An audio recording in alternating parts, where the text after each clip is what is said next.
তো বর্ষা শুরু হয়ে গেছে এবং অফিসিয়ালি আপনাদের সংবাদপত্র সেগুলো এসছে। আমাদের আসাম এবং ত্রিপুরার মধ্যে যে কানেক্টিভিটি সেটা বিগত দিনে আমরা দেখেছি যে বিভিন্ন জায়গায় বর্ষার কবলে পড়ে প্রকৃতির কারণে সেটি বিধ্বস্ত হয়েছে এবং যাত্রী চলাচল থেকে শুরু করে বিভিন্ন পেট্রোলিয়াম, পেট্রোল, ডিজেল এবং বিভিন্ন পণ্য সামগ্রী সেখানে যাতায়াতে এবং আগরতলা শহরে আসতে অসুবিধা হয়েছে।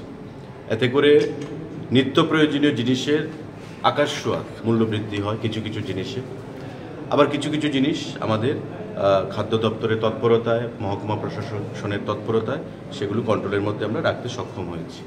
তো সে বিষয় নিয়ে যাতে আগামী কয়েক মাস এই বর্ষার মরশুমে কোথাও যেন দ্রব্যমূল্যের বৃদ্ধি না ঘটে, যেগুলো মানুষের ধরাছোঁয়ার বাইরে থাকবে এমন যেন পরিস্থিতি না হয়।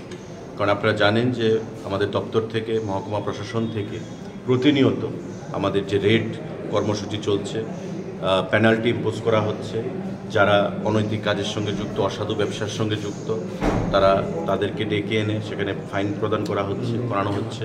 তো এই জিনিসগুলো নিয়ে আমরা এখানে বসবো এবং এই কয়েকটা দিন কিভাবে জিনিসপত্রের যোগানকে স্বাভাবিক রাখা যায়, তৎসঙ্গে জিনিসপত্রের মূল্য কিভাবে নিয়ন্ত্রণে রাখা যায়, মানুষের যেন কোনো অবস্থাতেই অসুবিধার মধ্যে পড়তে না হয়, সে বিষয় নিয়ে আজকের এই মিটিং।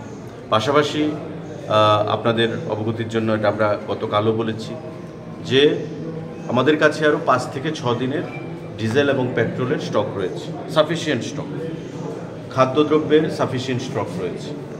আমাদের যে লামডিংয়ে রেল লাইন, সেই রেল লাইনে আপনাদের রিমেলের কারণে যে ঘূর্ণিঝড় ছিল তাতে কিছুটা ক্ষতিগ্রস্ত হয়েছে, কিন্তু রেল লাইন বা রেল ট্র্যাক ড্যামেজ হয়নি, যে রেল আসতে সেখানে অসুবিধা হবে। তার জন্যে কাদা জমেছে, জল জমেছে, সেগুলো সারাইয়ের কাজ যুদ্ধকালীন তৎপরতায় চলছে।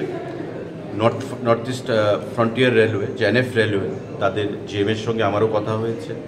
আমাদের সেক্রেটারি ফুড বিভিন্ন সময় আধিকারিকদের সঙ্গে যোগাযোগ রাখছেন, ডাইরেক্টর সাহেব যোগাযোগ রাখছেন এবং আমাদের মুখ্যমন্ত্রী, আপনারা জানেন যে গতবার ঝাটিঙ্গাতে গত কয়েক দিন আগে যে রেল ড্যামেজ হয়েছিল, লাইন ডিসরাপশন হয়েছিল, সেটাকে রেস্টোর করার জন্য আমাদের মাননীয় মুখ্যমন্ত্রী কেন্দ্রীয় রেলমন্ত্রীর সঙ্গে কথা বলে খুব তৎপরতার সঙ্গে এই রেল লাইনকে আবার পুনরায় সঠিকভাবে চালু করতে সক্ষম হয়েছেন।